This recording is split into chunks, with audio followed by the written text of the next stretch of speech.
What do you Okay. got behind? It looks like we are good. So All right.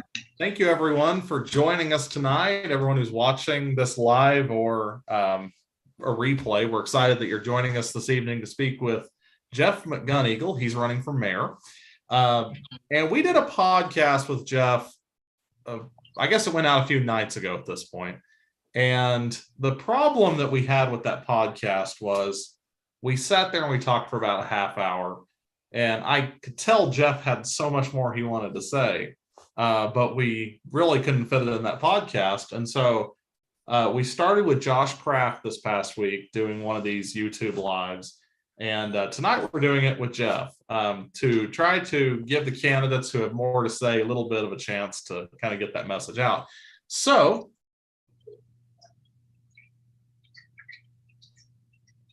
got you frozen. I'm frozen. Yeah, you're back. You're back. Okay, I'm back. Sorry about the internet problems.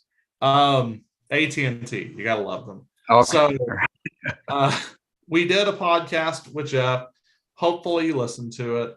But if you didn't, please go do it. But like I said, if you didn't, we want to give Jeff just a few minutes to tell us about himself, and we're going to jump into some questions. So Jeff, take it away. Tell us about yourself and why you're running. Oh, tell about myself. We went through that. Longtime educator, special educator, coming out of North and South Carolina. A big thing I let people know last week is that actually I have bipolar disorder, and that came about when I was in North and South Carolina. Recovering from that was something else, about 3 years, but I took a course where I've always stayed on my medication, and actually got into life coaching. And part of that life coaching, life wellness, consciousness coaching is actually so I could take care of myself, to have a avenue to take care of myself. And I take that to other folks. So that's a big part of me. As far as like education, I've got a business degree from UNLV. I've got a psychology degree from UNC Charlotte. I've got a master's certificate in teaching special ed from UNC Charlotte.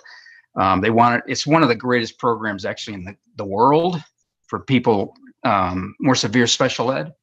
And they offered me a PhD in that, and I just had enough. I was teaching and having to go to school at night, and I said I've just had enough. So my intellect is quite keen, well educated, have that background. Been married a couple times. One time was just in my 20s, and the other time was in my 30s. Went through a death of a child, and I have a son who's 27 who has autism, and also a 26-year-old daughter that I raised by myself. But the hardship of having a son like Clay really divided his mom and I. And 80 to 90% of people that have a kid with autism typically divorce. So I can relate to people that have kids who have disabilities greatly. I've walked the walk. Talk the talk, walk the walk. I consider myself pretty much a specialist in that.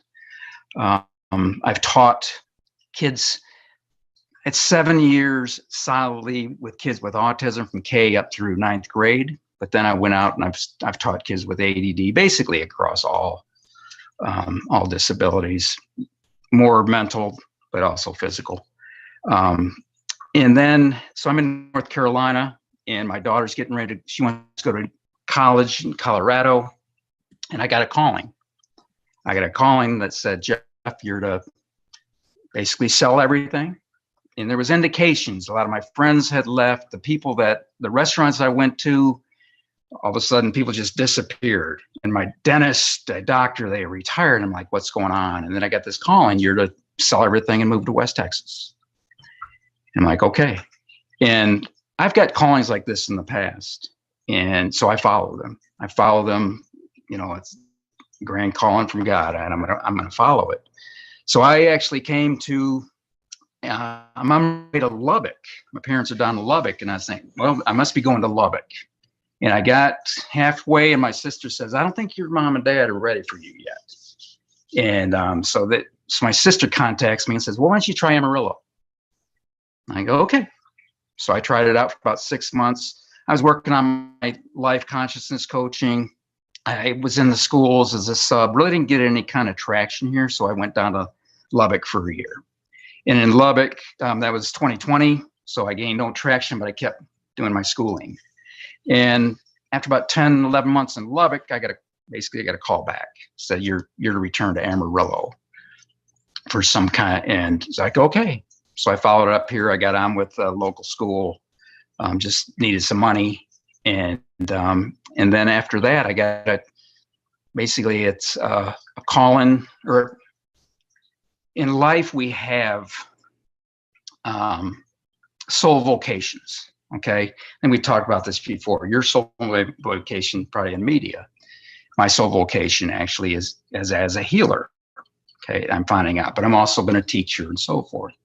So I'm like, okay, I got a soul vocation. I know what that is as a healer, but what's the mission? What's the mission? And I'd gone through a lot of different things. I came up with what's called Project Yellow, and not sure what to do with that. Project Courage is called also. And then I started working with this guy that had talked out on Nextdoor. He was mad at the mayor.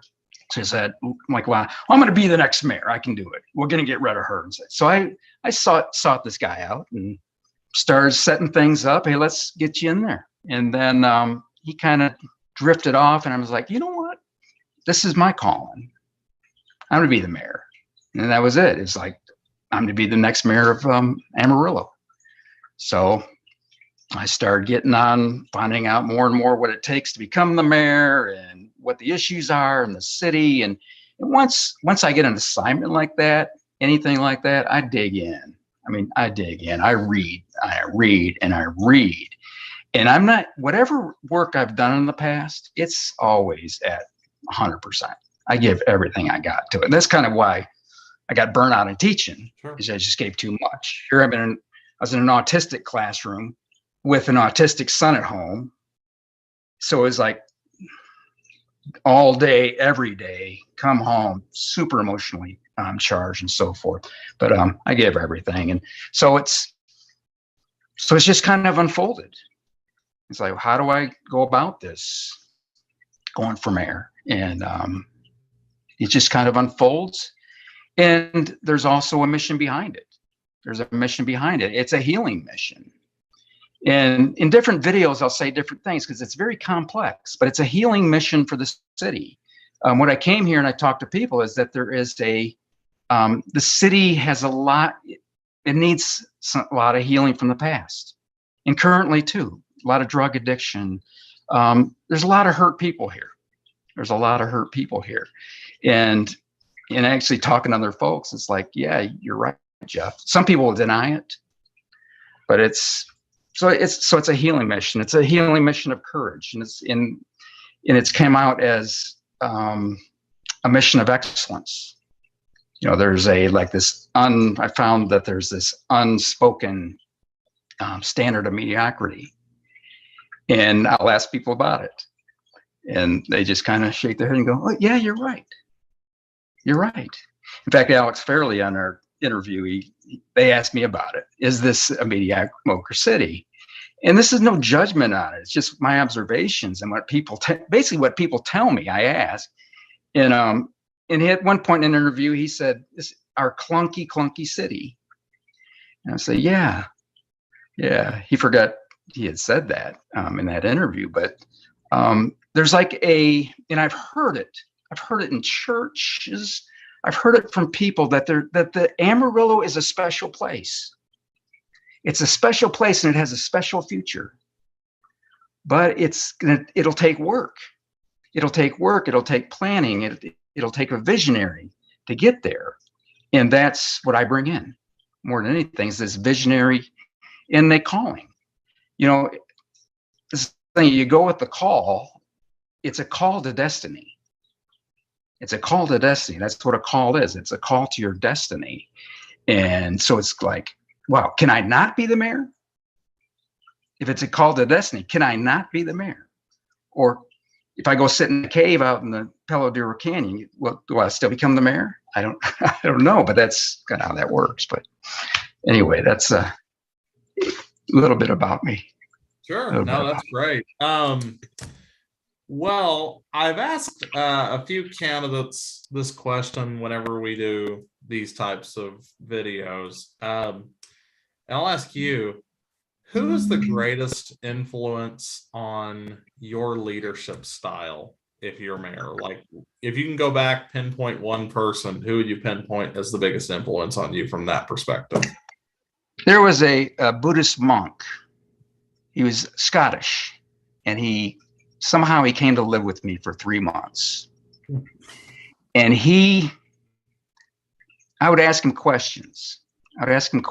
About my life, and I had gone through a divorce, and I was asking people their opinions and so forth.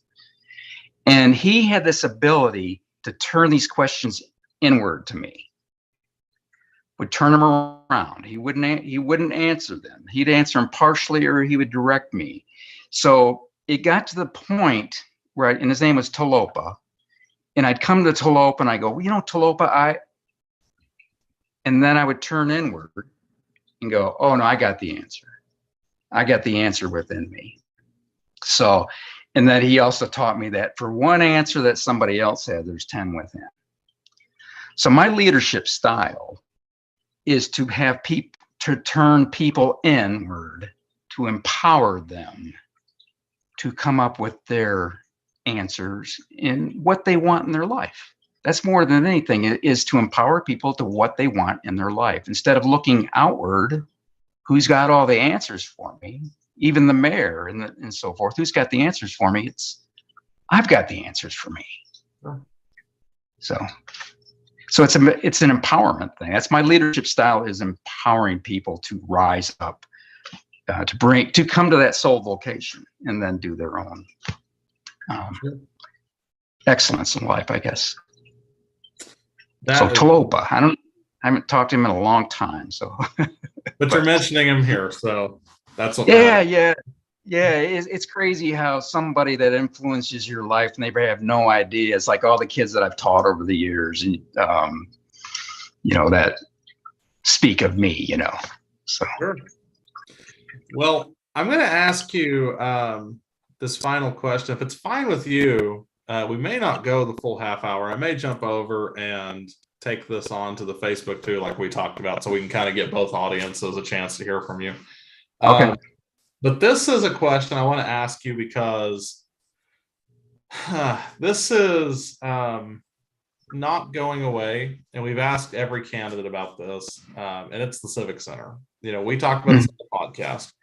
And I think you and I kind of addressed what your opinions are on the Civic Center on that podcast. But for someone who didn't listen to it, can you kind of walk us through what you think about the Civic Center? Well, what's great is, I'll do these interviews, and then it's like, okay, I'll watch them, judge myself. I pull up my boxing glove, and I beat myself up a little bit. But I take it deeper, and I look more and more. And I was looking at the Civic Center. We're at a point in time of, I have a list of at least 45 things in this city that need to be addressed to move forward. Mm-hmm. We're looking at a big expansion. And so taking those next 2 years to get everything in order for this expansion and this rising up, the Civic Center goes in the back burner. It really goes in the back burner. It's part of the whole process. That's kind of where I turned into it. I do look to I've met two or three architects, sound guys, that's their specialty. And my thing is, maybe there's something we can create that's super special about that, where it's just an acoustic Civic Center. I'm not quite sure what it is, and we'll just go from there. But right now, and I hear it from the other candidates too. Like Gunny Brown was talking about that. I agree with him. Sure. It's something that just kind of needs to go on the back burner. Now, the whole story with that whole thing, that's a mind-blowing thing. I mean, it's that it even happened that way but that's the part of the drama of life, I guess. Why would you do that? I don't know. Well, I noticed you in the comments, you've already endorsed Gunny for place 4, right? Yeah, I'd say so. Yeah. Yeah. Yeah. Do you have a And I certain... really, Oh, go ahead. I wouldn't say I don't like giving endorsements, but I've looked at, to me, with me at the helm, I look at the balance of things, and so that he balanced in so well. I mean, and also, I don't want to. An interesting thing, I look at like idiosyncrasies and so forth like that. My son's dog's name is Gunny. Okay, so not to, so it's kind of like, okay, yeah, he's right, but he and I with empowering men and leadership, and I'm kind of like, who do I, if things got into a point where it was, we were attacked or something, I want Gunny along with me, a guy that's had a Purple Heart, but that's just, he's addressed the water stuff, which I think is really great too. So he's intimidating. So he. Oh no, yeah. Yeah. He's active. He's well beyond me as far as like getting out there and just pounding the streets. I think he's fabulous. I mean, they're all fabulous. Sure. Well, before we jump over, Okay. I want to go ahead and for the YouTube audience, if you want to just take a second and kind of wrap this whole thing up, why are you the guy they need to vote for? This stuff comes to light. I'm the visionary. I'm the one of everyone that has a vision for Amarillo. I have a vision for it. I can see that. I'm a big vision person. And when I look at the other people that are involved, I don't really hear a vision of it.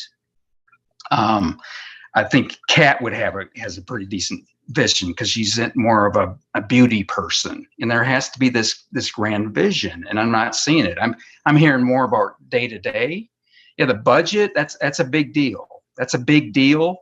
But we're looking at the whole city. We're not just the day-to-day operation. I'm also I'm using cutting edge stuff. Okay. Communication. I use nonviolent communication. This is enlightened communication. People talk about communication, emails, something like that. No, it's the way you talk to people. It's the way you talk to people. And actually there's an evolution to nonviolent communication. It goes down into the schools. And so I'm that visionary from outside that's coming in and saying, you know what you all have here? This is what you have here. And so let's get to it. If you want it, it's Amarillo or Amarillo. It's your choice, and we'll move forward with it. So that's a huge part. Another thing that separates me is, I call myself the 28-hour mayor. Okay, I'm going to be there 28 hours a day, 6 days a week. I cut a day out, but I'm one that gives everything. I'll sleep down at City Hall if they got me a room and a shower. But if it's 4 a.m. and there's a crisis, if a house is burning down, they call me, I'll go out there. Mm-hmm. There's a shooting, I'll go out there. Whatever it needs to be, I want to be there. I want to be Amarillo. I want to be the face of Amarillo, the guy that always shows up. That Amarillo always shows up.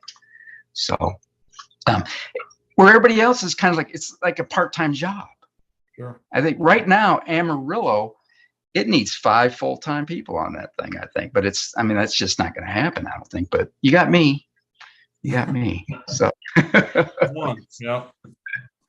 Well, Jeff, we appreciate you doing this with us. And we're going to have more questions for Jeff. So if you're watching this. You froze up on me. Facebook, we're going to be going over there. And so we can get both audiences. I might be frozen. Am I frozen again? Can you hear me? In and out. Okay. Yeah. I'm going to try to fix the internet connection too before we jump. It's on your side though, you think? Is it what? It's on your side though, I guess. I think it's on my side. Yeah. we have fiber internet, so I don't know why it's doing this, but fun stuff. Strange things happen. Yeah. Well, we appreciate it. And like I said, if you're watching live, jump over to the Facebook. We'll have some more questions for Jeff. But thanks everybody for being with us. We really appreciate it. Yeah, we do. Care.